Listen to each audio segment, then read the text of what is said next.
Hello, mighty miners and other friends who are joining us today. This is Mr. Keith with Mr. Keith's Content. Today for Mr. Keith's Content, I thought we'd learn about an author I think most of you are familiar with. His name is Dr. Seuss. Have you ever heard of the Sneetches or the Grinch? They are just a few of the funny characters in books by Dr. Seuss. Dr. Seuss's real name was Theodore Seuss Geisel. He was born on March 2nd, 1904 in Springfield, Massachusetts. His parents called him Ted. Ted had a big imagination. He liked to tell stories and draw pictures of silly animals. When Ted grew up, he went to Dartmouth College in New Hampshire. He wrote for the school's magazine and newspaper. After college, he drew cartoons for magazines. He changed his name to Dr. Seuss so he would seem more important. One of his jobs was to draw cartoons of bugs for a bug spray called Flit.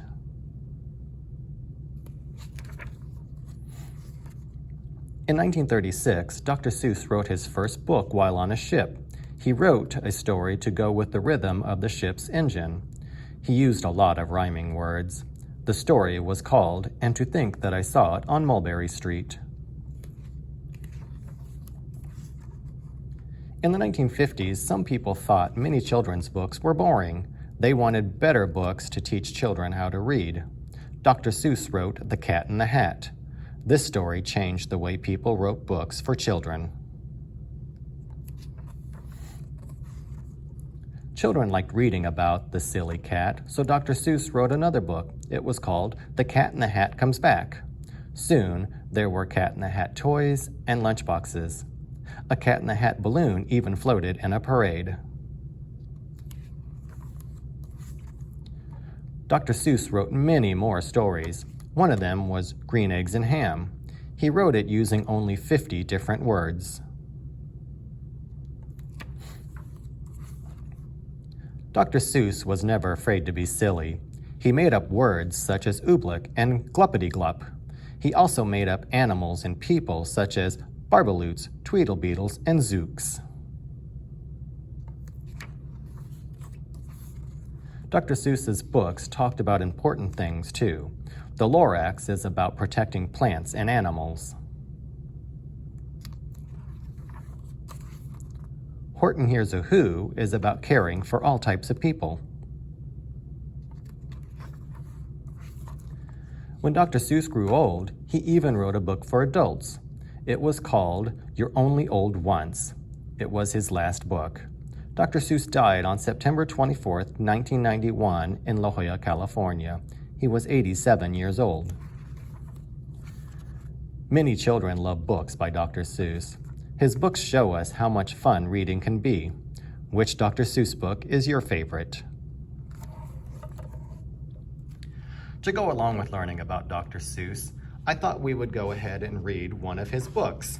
And the one we're going to read today is the very first book that he wrote, And to Think That I Saw It on Mulberry Street. When I leave home to walk to school, Dad always says to me, Marco, keep your eyelids up and see what you can see. But when I tell him where I've been and what I think I've seen, he looks at me and sternly says, Your eyesight's much too keen. Stop telling such outlandish tales. Stop turning minnows into whales. Now what can I say when I get home today? All the long way to school and all the way back, I've looked and I've looked, and I've kept careful track. But all that I've noticed, except my own feet, was a horse and a wagon on Mulberry Street.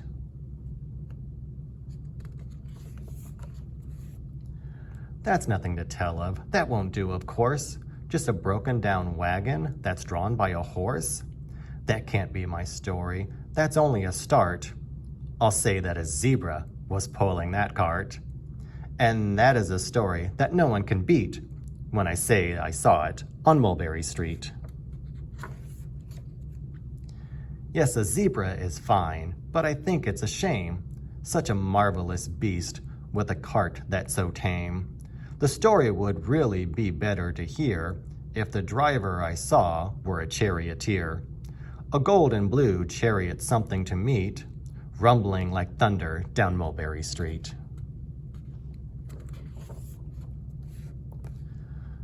No, it won't do at all. A zebra's too small.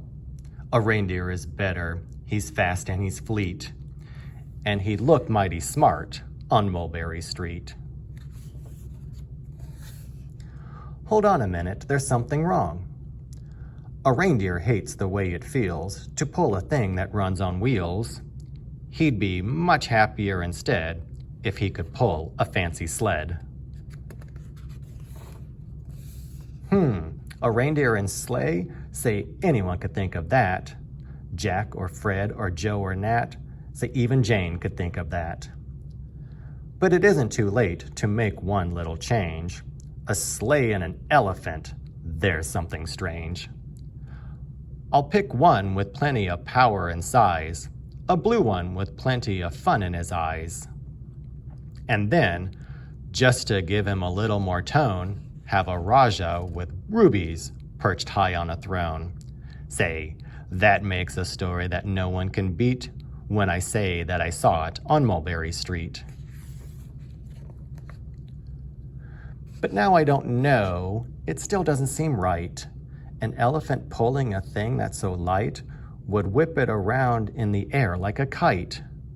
But he'd look simply grand with a great big brass band.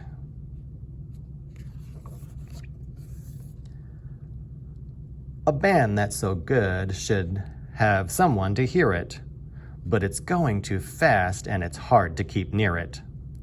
I'll put on a trailer, I know they won't mind, if a man sits and listens while hitched on behind. But now, is it fair? Is it fair what I've done? I'll bet those wagons weigh more than a ton. That's really too heavy a load for one beast. I'll give him some helpers. He needs two at least. But now what worries me is this. Mulberry Street runs into bliss. Unless there's something I can fix up, there'll be an awful traffic mix-up. It takes police to do the trick, to guide them through the traffic's thick. It takes police to do the trick.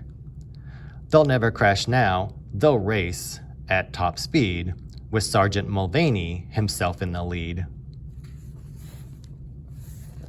The mayor is there, and he thinks it is grand, and he raises his hat as they dash by the stand.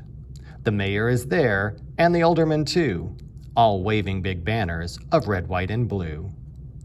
And that is a story that no one can beat when I say that I saw it on Mulberry Street. With the roar of its motor, an airplane appears and dumps out confetti while everyone cheers. And that makes a story that's really not bad, but it still could be better. Suppose that I add a Chinese man who eats with sticks, a big magician doing tricks, a 10-foot beard that needs a comb. No time for more, I'm almost home. I swung around the corner and dashed through the gate. I ran up the steps and I felt simply great. For I had a story that no one could beat, and to think that I saw it on Mulberry Street. But Dad said, quite calmly, just draw up your stool and tell me the sights on your way home from school. There was so much to tell, I just couldn't begin. Dad looked at me sharply and pulled at his chin. He frowned at me sternly from there in his seat. Was there nothing to look at? No people to greet? Did nothing excite you or make your heart beat?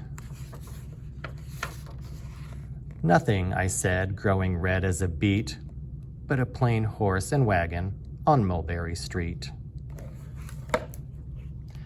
Well, I hope you learned a lot about Dr. Seuss today and had fun going through the book, and to think that I saw it on Mulberry Street. Until next time, friends.